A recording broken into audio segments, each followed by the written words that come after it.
L'importance de la photosynthèse, une vidéo pour le cours de 4e et pour l'enseignement scientifique de première en guise d'introduction. La photosynthèse, c'est quoi? C'est un mot qui est composé de deux parties. Photo veut dire lumière. Il faut donc de la lumière pour la plante. Synthèse veut dire fabriquer. Mais la plante fabrique quoi avec la lumière? Elle va fabriquer de la matière organique. Donc la photosynthèse, c'est le fait qu'une plante utilise le soleil comme énergie pour fabriquer sa matière organique et pouvoir grandir. Mais la matière organique, c'est quoi en fait? La matière organique, ce sont de longues molécules qui sont constituées de différents atomes et en particulier le C, le carbone. Ces longues chaînes de carbone sont associées avec de l'hydrogène, de l'oxygène et de l'azote. Parmi les matières organiques, on compte les glucides, les lipides et les protéines.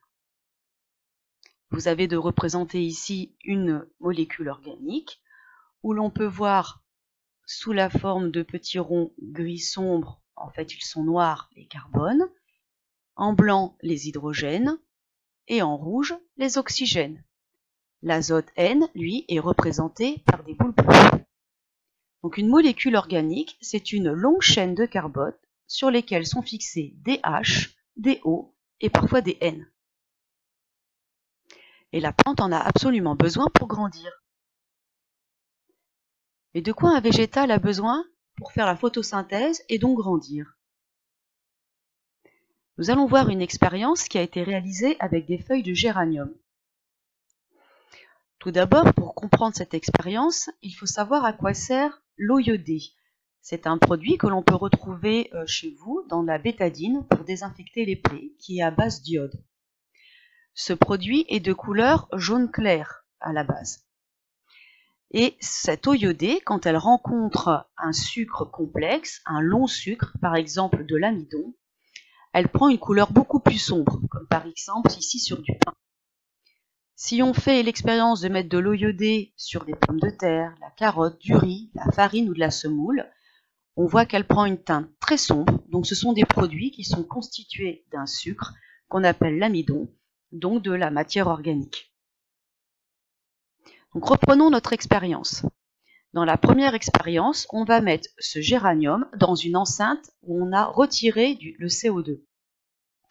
On met l'eau iodée par la suite et on voit qu'elle est claire. Si on prend ce même géranium, on le met à la lumière, mais on lui cache une petite partie par un petit cache noir. Et ce géranium est placé à l'air ambiant, donc en présence de CO2. On va ensuite le traiter avec de l'eau iodée. On voit que la partie qui a été exposée au soleil est devenue toute sombre et que la partie qui avait été cachée par le cache et qui n'avait donc pas de lumière est restée claire. En conclusion, si on retire le CO2, la feuille n'arrive pas à fabriquer ce long sucre qu'on appelle l'amidon. Par contre, à la lumière, elle va fabriquer de l'amidon, mais quand on supprime la lumière, elle n'en fabrique plus. En conclusion, la plante a donc besoin de lumière pour fabriquer sa matière organique. Et elle a également besoin de CO2 pour fabriquer sa matière organique. Voyons une autre expérience où on va placer des pousses de radis dans différents milieux. Dans le premier, on a de la terre normale, mais il n'y a pas d'eau. Le radis ne pousse pas. Dans le deuxième milieu, on lui met un milieu complet où on lui rajoute des minéraux. K, c'est pour le potassium, N pour l'azote et pour le phosphore. On voit que le radis pousse relativement bien. Si on retire le potassium, le radis pousse beaucoup moins bien. Si on retire le phosphore, il pousse pas beaucoup, il est plutôt petit.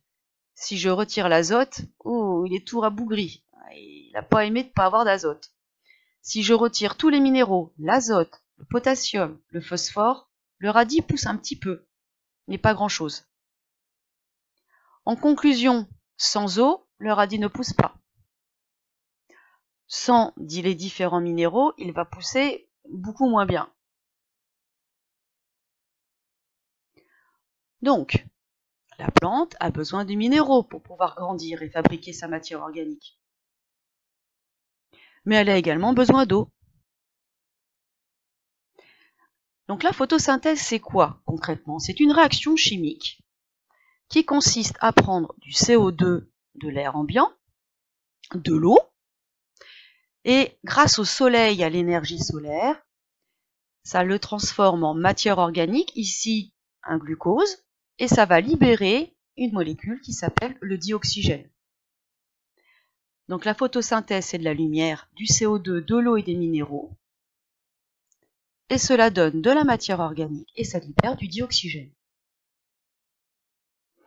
Et si on y réfléchit un petit peu, où est passé le carbone du CO2? En fait, si on regarde la réaction chimique, le carbone est rentré dans la composition des molécules organiques, en particulier le glucose. Donc le carbone du CO2 rentre dans la matière organique. Donc les végétaux transforment ce CO2 en matière pour grandir. Ils retirent donc le CO2 de notre atmosphère et ça devient un végétal qui grandit. Si on y réfléchit un petit peu, si on brûle une forêt avec ces grands arbres ont attrapé le CO2 de l'air et l'ont transformé en matière, donc en arbre. Si je le brûle et que je détruis cette matière, tout le carbone emmagasiné dans l'arbre va être retiré dans l'atmosphère.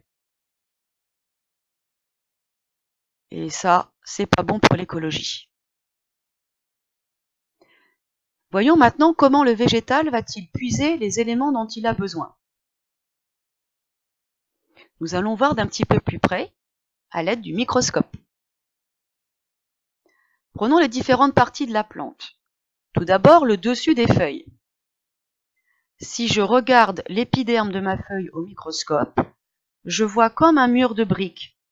Ces rectangles, ce sont les cellules végétales avec leurs parois. À l'intérieur de cette cellule, je devine plein de petits grains verts. Ces grains verts s'appellent des chloroplastes. Ils sont verts car ils contiennent un pigment qui s'appelle la chlorophylle. Ce chloroplaste, si je fais un agrandissement, c'est une sorte de sac dans lequel on a comme des pancakes qui seraient colorés en vert. On les appelle des thylakoïdes. Et ces pancakes verts sont verts car ils contiennent de la chlorophylle. Ce sont ces organites qui vont permettre la photosynthèse, capter la lumière et donc fabriquer la matière organique. Allons voir maintenant sous les feuilles. Sous les feuilles, on retrouve cette même cellule végétale pavimenteuse rectangle, ici un petit peu plus longue. Il s'agit pour cette image d'une feuille d'iris. Et on voit comme deux grosses lèvres, comme une bouche. Ici, elle serait ouverte et ici, elle serait fermée. Ces grosses bouches, ce sont en fait des stomates. Si on regarde un petit peu plus près, ces stomates, ils ont différentes structures qui leur permettent ici de s'ouvrir ou de se fermer. Les stomates, ils vont servir à faire rentrer le CO2 et à faire sortir le dioxygène. C'est par les stomates que se font les échanges gazeux. Si on regarde au microscope électronique à balayage, qu'on appelle MEB, on voit ici deux superbes stomates sur la face inférieure d'une feuille. Celui-ci est fermé et celui-ci est ouvert. C'est comme des bouches. Allons voir d'un petit peu plus près, cette fois-ci au niveau des racines. On peut y voir plein de petits poils. Si j'agrandis cette image en utilisant un microscope, on voit ces poils tout fins, un petit peu comme des cheveux. Ces poils, ça s'appelle des poils absorbants. Ils sont en très grand nombre au niveau des racines. Ces poils absorbants, si on zoome un petit peu sur la forme d'un schéma, permettent d'absorber l'eau et les minéraux, de les faire rentrer à l'intérieur de la racine, pour ensuite les faire aller dans les vaisseaux de l'intérieur de la racine. Donc les poils absorbants, ils servent à capter l'eau et les minéraux du sol. Vous avez ici une coupe de feuilles.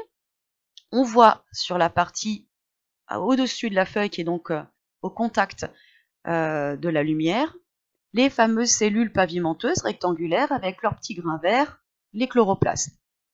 Et sous la feuille, on va retrouver ces grosses bouches qu'on appelle les stomates. Donc les stomates sous la feuille et les chloroplastes à la surface. Il existe des plantes qu'on dit à port vertical, c'est-à-dire que la feuille, elle est dans le sens vertical. Elle a donc deux faces qui sont exposées de la même façon au soleil. Si on les agrandit, on peut voir les stomates des deux côtés de la feuille, mais également, alors vous voyez peut-être pas très bien ici, mais il y a également les petits grains verts, donc les chloroplastes.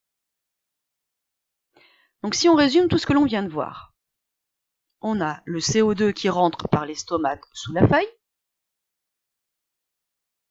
donc ici.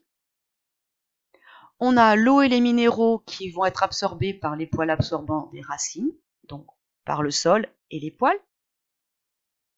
Et le soleil, lui, va être capté par les chloroplastes que l'on va trouver sur la feuille. Et ce sont ces mêmes chloroplastes, les petits sacs verts, qui vont faire la photosynthèse et donc fabriquer la matière organique.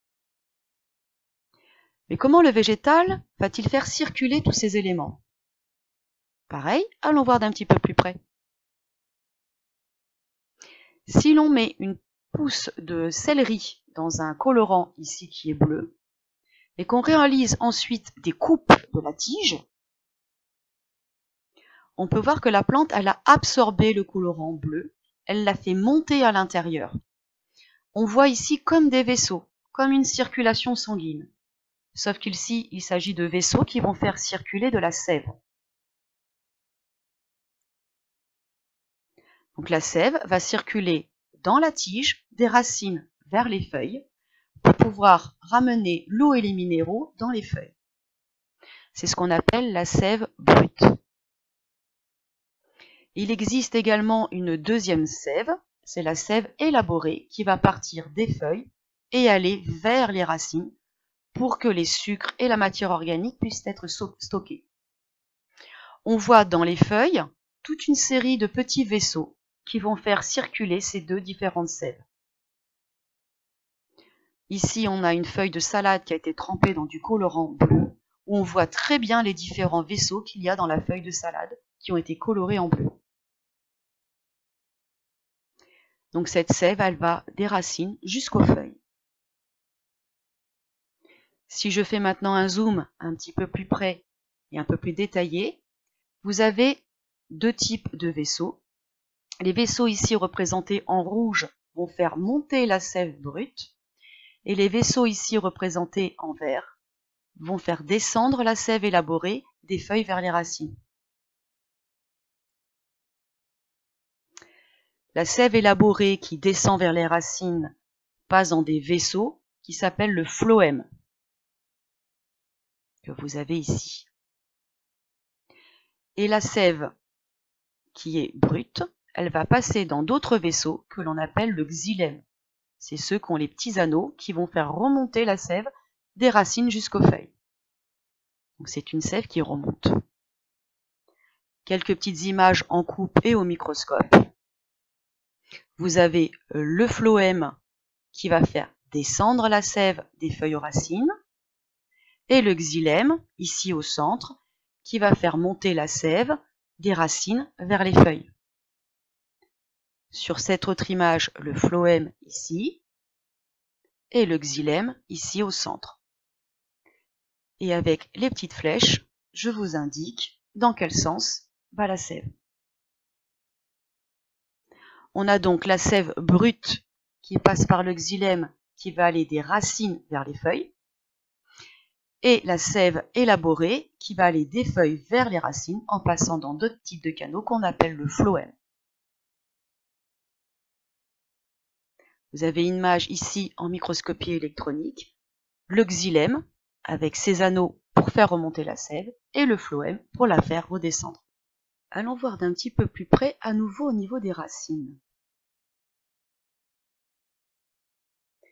Dans les racines, on peut également trouver des gros renflements, des tubercules, comme par exemple ici dans les pommes de terre. Ce sont de grosses réserves de glucides qui sont au niveau des racines. La plante va donc stocker toute la matière organique qu'elle a en trop, qui ne lui ont pas servi à grandir.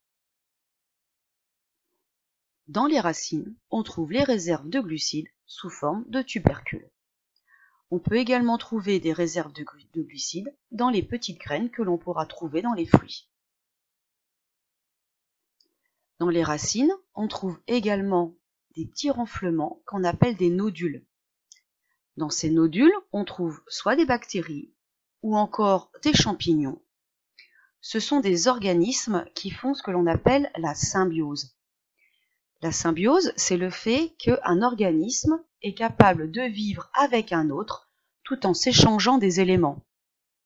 La bactérie ou les champignons vont apporter des minéraux à la plante et la plante, elle, va apporter de la matière organique aux bactéries ou aux champignons.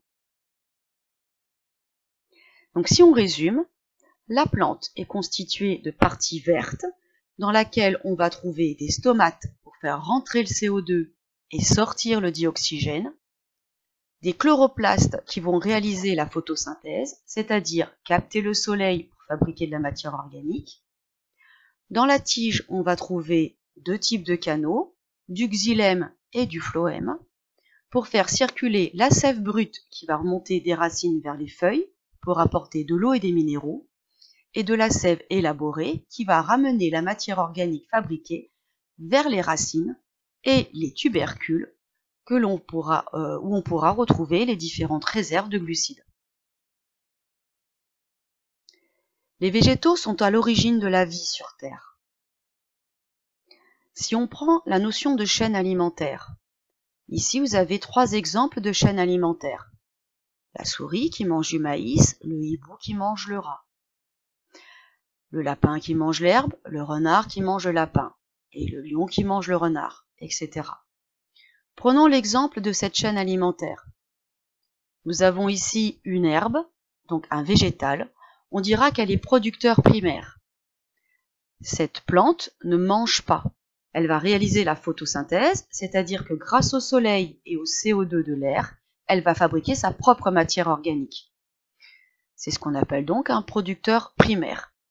Il va être mangé par ici le lapin, qu'on dira producteur secondaire. Ce producteur secondaire est donc un herbivore, il mange le végétal. Puis nous avons un producteur tertiaire, ici un aigle, qui va vouloir manger le lapin. Lui, il est carnivore. Les plantes sont à la base de toutes les chaînes alimentaires. Prenons un exemple ici avec toutes sortes d'êtres vivants. On pourrait prendre plein d'exemples de chaînes alimentaires. Les feuilles du chêne sont mangées par la chenille, qui sont elles-mêmes mangées par la mésange, qui est elle-même mangée par la buse. La larve d'insecte mange l'intérieur du tronc, donc le végétal. Le pic-et-pêche va manger la larve. La martre va vouloir manger le pic-et-pêche. L'écureuil mange la noisette, etc., etc. Tous ces animaux meurent, se décomposent, et vous avez également toute une microfaune dans le sol qui viennent manger cette matière organique animale, la décomposer, eux aussi sont des animaux. Nous avons donc une catégorie qu'on appelle les autotrophes, ce sont tous les végétaux, ils fabriquent leur propre matière organique. Nous avons également ensuite les hétérotrophes, ce sont les animaux qui eux fabriquent leur matière organique en mangeant un autre organisme, qu'il soit végétal ou animal. Pour les 4e, cette vidéo est terminée. Je vous attends bientôt pour une prochaine vidéo. Si vous voulez aller plus loin et pour l'enseignement scientifique, vous pourrez venir voir la seconde vidéo. À très bientôt!